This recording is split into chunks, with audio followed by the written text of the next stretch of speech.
Hello guys, electrochemistry के next part में आज डिस्कस करते हैं और जो हमारा टॉपिक रहेगा measurement of conductivity. Conductivity means kappa. Kappa को हमें मेजर करना है। तो देखो, मेजरमेंट करने के लिए हम ये समझते हैं कि हमें कौन कौन सी क्वांटिटीज चाहिए जिसकी हेल्प से हम कपा फाइंड कर सकते हैं। तो इसके लिए हमें समझना पड़ेगा कि पहले कपा का फॉर्मूला क्या होता है। देखिए आप आर, जो मेन फंडामेंटल फॉर्मूला है, r equal to rho l by a. R क्या रेजिस्टेंस है, रो क्या रेजिस्टिविटी है, एल बाई ए। इस एल बाई ए के लिए आप थोड़ा अलग से और समझते हैं। देखिए आप समझिए, यहाँ पे एल बाई ए के बारे में समझते हैं। ये हमने एक सेल बनाया, इस सेल में हमने एक कंटेनर लिया और इस कंटेनर में दो इलेक्ट्रोड हमने फिक्स कर दिए। दो इलेक्ट्रोड क्या कर दिए, इसके अंदर हमने फिक्स कर दिए और इसमें सॉल्यूशन ऑफ इलेक्ट्रोलाइट फिलअप कर दिया। भाई सेल में क्या होता है, दो इलेक्ट्रोड होते हैं, सॉल्यूशन ऑफ इलेक्ट्रोलाइट होता है, बस सेल बन गया हमारे पास में। तो इस सेल में जो इलेक्ट्रोड हैं इनका क्रॉस सेक्शन एरिया क्या कंसीडर कर लिया हमने, ए।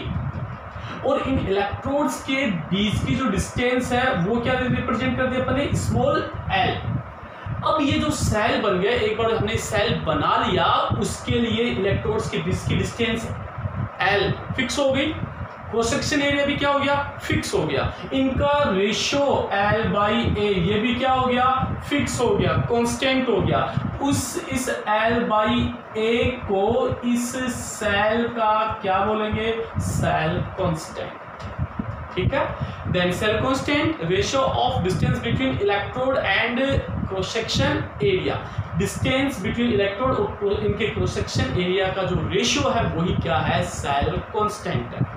इस सेल कांस्टेंट को हमने रिप्रेजेंट कर दिया कि नए सेल कांस्टेंट को नए कांस्टेंट से रिप्रेजेंट कर देते हैं, जी स्टार से। Then G star is equal to L by A. Clear? तो एल बाई ए की जगह मैं क्या लिख देता हूं, यहाँ पे जी स्टार। फाइंड क्या करना था हमें, कपा। कपा फाइंड करने के लिए हम जो हमारा फंडामेंटल फॉर्मूला है वो कौन सा है, r is equal to rho l by a. इस फॉर्मूले की हेल्प से हम ये समझेंगे कि कपा फाइंड करने के लिए हमें कौन कौन सी क्वांटिटीज की रिक्वायरमेंट होगी। ठीक है, और इसमें हमने एक नई चीज समझ ली। कौन सी चीज समझ ली, cell constant. Cell constant l by a. तो बताओ इस एल बाई ए की जगह अपन क्या पुट कर सकते हैं, जी स्टार। तो फॉर्मूला क्या हो गया हमारे पास में, आर इज इक्वल टू रो, और यहाँ पे क्या लगा दिया मैंने, जी स्टार लगा दिया। ठीक है, और देखो रो की जगह है, रो का इनवर्स ही क्या होता है, kappa, means rho is equal to 1 by kappa. Then r is equal to 1 by kappa into g star. It means अगर आपको कपा चाहिए तो आपको क्या चाहिए, फॉर्मूला क्या हो गया आपके पास में, जी स्टार बाई आर। अगर आपको कपा की वैल्यू फाइंड करनी है तो उस सॉल्यूशन का आपको क्या चाहिए, जी स्टार चाहिए, और दूसरा क्या चाहिए आपको, रो चाहिए। दोबारा समझिए, हमें फाइंड क्या करना है, कपा। कपा फाइंड करने के लिए कौन कौन सी क्वांटिटीज हमें चाहिए, उसके लिए हमने फॉर्मूला यूज किया, r equal to rho l by a.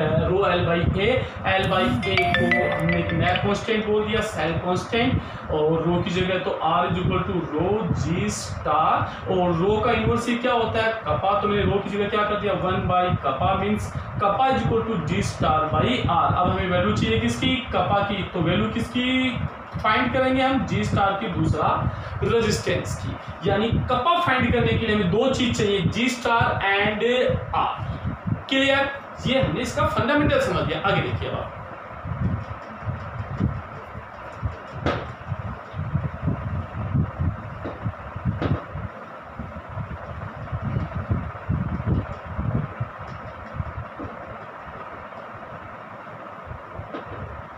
तो कपा का फॉर्मूला हमारे पास क्या आ गया, कपा का हमारे पास फॉर्मूला आ गया, जी स्टार बाई आर। अब हमें दो वैल्यू चाहिए, किस किस की वैल्यू चाहिए, एक वैल्यू तो चाहिए हमें जी स्टार की, दूसरी चाहिए आर की। आर क्या है, जो इलेक्ट्रोलाइट का सॉल्यूशन है उसका रेजिस्टेंस है, जी स्टार एक सेल जो हमने लिया उस सेल का क्या है, सेल कांस्टेंट है। देखिए पहले हम फाइंड करना सीखेंगे आर को। आर क्या हमारे पास में, resistance of solution of electrolyte. ठीक है, अब समझना, आप कंसेप्ट समझना यहां से। किसी सॉल्यूशन का अगर हमें रेजिस्टेंस फाइंड करना है तो इसके लिए हम यूज करते हैं Wheatstone bridge, WSB। Wheatstone bridge में क्या होता है, 4 रेजिस्टेंस लगे होते हैं, उन 4 रेजिस्टेंस में 3 होते हैं नॉन, तो उस 4th अननोन रेजिस्टेंस की वैल्यू फाइंड कर सकते हैं। ठीक है, कैसे, देखिए समझते हैं। व्हीटस्टोन ब्रिज कुछ ऐसा होता है, इस तरीके से आपने फिजिक्स में देखा पढ़ा होगा, करंट इलेक्ट्रिसिटी के अंदर ये 4 रेजिस्टेंस लगे होते हैं और 4 रेजिस्टेंस को, चलो अपन रेजिस्टेंस को नाम दे देते हैं R1, R2, R3, R4, या फिजिक्स के अकॉर्डिंग आप इनको PQRS नाम भी दे सकते हैं। ठीक है, यहाँ पे अपन यूज करते हैं गैल्वेनोमीटर और यहां से लगाते थे हम DC सर्किट। ये होता है व्हीटस्टोन ब्रिज। और इस व्हीटस्टोन ब्रिज की वजह से हमें क्या फाइंड करना है, रेजिस्टेंस फाइंड करना है। किसका फाइंड करना है, सॉल्यूशन ऑफ इलेक्ट्रोलाइट का फाइंड करना है। और ये क्या रेजिस्टेंस वायर है जो व्हीटस्टोन ब्रिज में हमने बाइंड किए हैं, और हमें रेजिस्टेंस किसका फाइंड करना है, सॉल्यूशन ऑफ इलेक्ट्रोलाइट। तो पहली प्रॉब्लम तो यही आ गया हमारे पास में, क्या कि हम एक रेजिस्टेंस, हमें सॉल्यूशन किसका फाइंड करना है, रेजिस्टेंस किसका फाइंड करना है, सॉल्यूशन का फाइंड करना है। तो हमारे साथ पहली प्रॉब्लम क्या आ गई कि सॉल्यूशन को इस सर्किट के अंदर कैसे कनेक्ट करें। तो फर्स्ट प्रॉब्लम हमारी क्या है, सॉल्यूशन को सर्किट के अंदर कनेक्ट करना है। सॉल्यूशन को सर्किट में कनेक्ट करने के लिए हम यूज करते हैं इलेक्ट्रोलाइटिक सेल। किसका यूज करना है, अपने को सेल का यूज करना है, केमिकल इलेक्ट्रोकेमिकल सेल का यूज करना है। ठीक है, किसका यूज करना है, इलेक्ट्रोकेमिकल सेल का यूज करना है हमें। और इलेक्ट्रोकेमिकल सेल में क्या है, ये जैसे सेल हो गया, cell means electrolyte plus electrode, ये हमने 2 इलेक्ट्रोड लगा दिए इसमें, फिक्सन 2 इलेक्ट्रोड।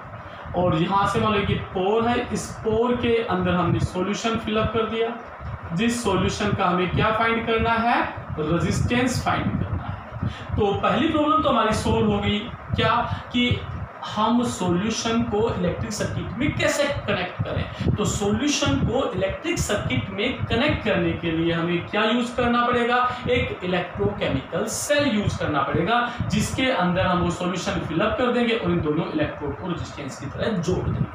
ठीक है, जैसे मान लो यहाँ पे मैं ये सेल लगा देता हूँ, इलेक्ट्रोकेमिकल सेल, ये लो अपन ने यहाँ पे क्या लगा दिया, ये इलेक्ट्रोकेमिकल सेल लगा दिया। ठीक है, नेक्स्ट ये है कि इसके अंदर हम यहाँ पे जो करंट पास कर रहे हैं, कौन सी पास कर रहे हैं, डीसी करंट पास कर रहे हैं। अगर डीसी करंट पास कर देंगे तो ये जो सॉल्यूशन ऑफ इलेक्ट्रोलाइट लिया हमने, इसका क्या हो जाएगा, इलेक्ट्रोलाइसिस हो जाएगा। मींस इसका जो कंपोजिशन है वो क्या हो जाएगा, चेंज हो जाएगा। If DC current is pass through to solution of electrolyte, then the solution of electrolyte will electrolysed, electrolysis हो जाएगा उसका, और इलेक्ट्रोलाइसिस हो जाएगा तो उसका कंपोजिशन ही चेंज हो जाएगा, और कंपोजिशन चेंज हो जाएगा तो फिर जो अपन वैल्यू फाइंड करेंगे वो सही नहीं आएगी। तो सेकंड प्रॉब्लम हमारे पास में आ गई कि इसके अंदर आप क्या पास नहीं कर सकते, डीसी करंट पास नहीं कर सकते। तो डीसी करंट पास नहीं करे तो हम यहाँ पे हाई फ्रिक्वेंसी की एसी करंट पास करेंगे, या डीसी की जगह अपन ये क्या यूज करेंगे, अपन एसी करंट यूज करेंगे। अब देखो एसी करंट यूज करते गैल्वेनोमीटर वहां काम नहीं करेगा, ये प्रॉब्लम क्रिएट होगी हमारे पास में। तो इसकी जगह अपन हेडफोन डिटेक्टर यूज कर लेंगे। एक हेडफोन लगा दिया अपन ने, जैसे उसके अंदर करंट फ्लो करेगी, उसमें साउंड क्रिएट होगा।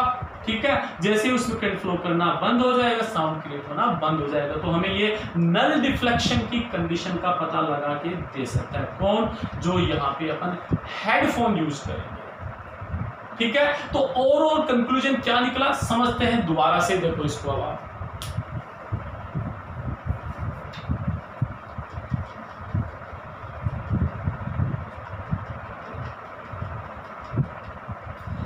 हमें क्या फाइंड करना है, कपा फाइंड करना है। कपा फाइंड करने के लिए फॉर्मूला क्या है, G स्टार बाई आर। पहले हम फाइंड करना सीख रहे हैं क्या, आर क्या, रेजिस्टेंस।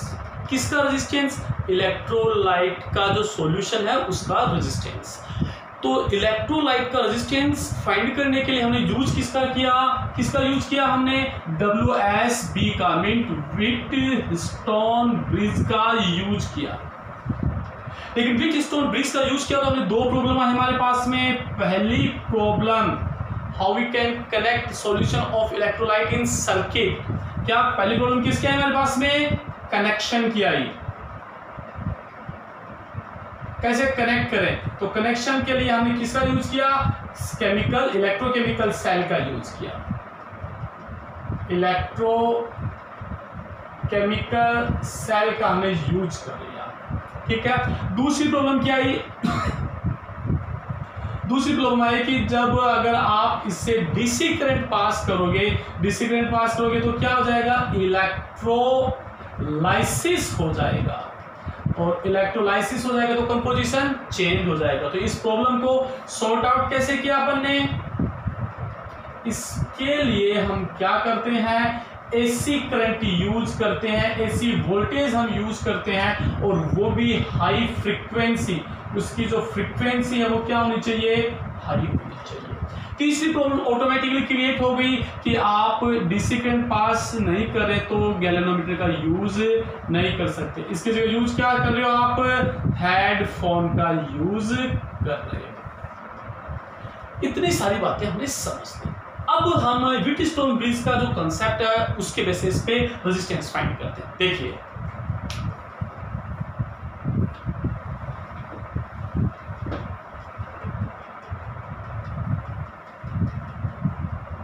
तो रेजिस्टेंस फाइंड करने के लिए अपनी व्हीटस्टोन ब्रिज बना लेते हैं। अभी हमने सीखा ही है, समझा ही है। यहां पे हमने लगा दिया ये सॉल्यूशन, इलेक्ट्रिक सर्किट में कनेक्ट कर दिया इलेक्ट्रोकेमिकल सेल की हेल्प से, और ये तीन नॉन रेजिस्टेंस है जिनकी वैल्यू हमें पता है। बीच में डिटेक्टर या हेडफोन हमने लगा दिया जो इसी करंट को डिटेक्ट कर सके, और इसके अंदर हमने सॉल्यूशन फिलअप कर दिया सेल में इलेक्ट्रोलाइट का, और यहां से हम पास कर देते हैं, इसको कनेक्ट कर देते हैं एसी वोल्टेज से। ये एसी वोल्टेज का सिग्नल होता है, ठीक है। अब देखिए रेजिस्टेंस, चलो ये रेजिस्टेंस हमारे पास में R1 है, ये R2 है, ये R3 है, ये R4 है, ये क्या अपने पास में R4 है। अब जब इसमें, इस हेडफोन में, इस डिटेक्टर में कोई करंट पास नहीं होगी, उस कंडीशन में क्या होगा, R1 by R2 will be equal to R3 by R4, ऐसा होगा।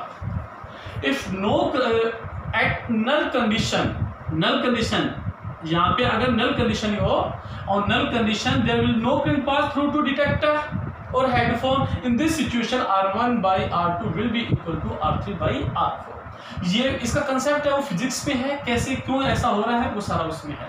यहाँ पे क्या अपन ने क्या समझाया कि हमें अननोन रेजिस्टेंस फाइंड करना है। अननोन रेजिस्टेंस किसकी हेल्प से फाइंड करेंगे, व्हीटस्टोन ब्रिज की हेल्प से फाइंड करेंगे। और व्हीटस्टोन ब्रिज में जब ये बीच वाले सर्किट में इस डिटेक्टर में कोई करंट पास नहीं होती है, उस कंडीशन पे R1 by R2 R3 by R4 होता है। तो हमारे पास में R1 की वैल्यू पहले से पता है, R3 की वैल्यू पता है, R4 की वैल्यू पता है, हमें चाहिए किसकी वैल्यू, R2 की, मींस अननोन रेजिस्टेंस की। तो अननोन रेजिस्टेंस को चाहो तो आप R भी कर सकते हो, ठीक है। R2 लिख लिया तो R2 लिख लो, कोई दिक्कत नहीं। Then R2 will be equal to R1 R4 by R3, or we know that R2 is equal to R means unknown resistance, then unknown resistance R is equal to R1 by R4 by R3 means हमारा एक काम पूरा हो गया।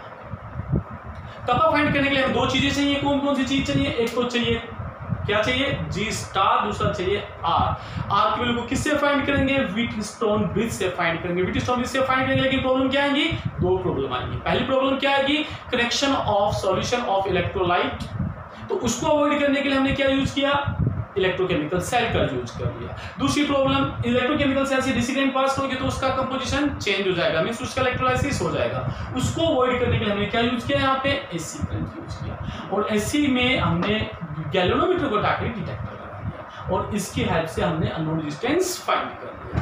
एक problem solve. दूसरी problem और समझते हैं। दूसरा हमें चाहिए जी स्टार, मीन्स ये जो आपने सेल यूज किया है इसका सेल कांस्टेंट क्या है, मीन्स इसके लिए जी स्टार L/A क्या है वो आपको चाहिए। ध्यान से समझना इसको। जी स्टार की वैल्यू को फाइंड करने के लिए हमें एक ऐसा सॉल्यूशन चाहिए, we required such type solution which kappa is already non.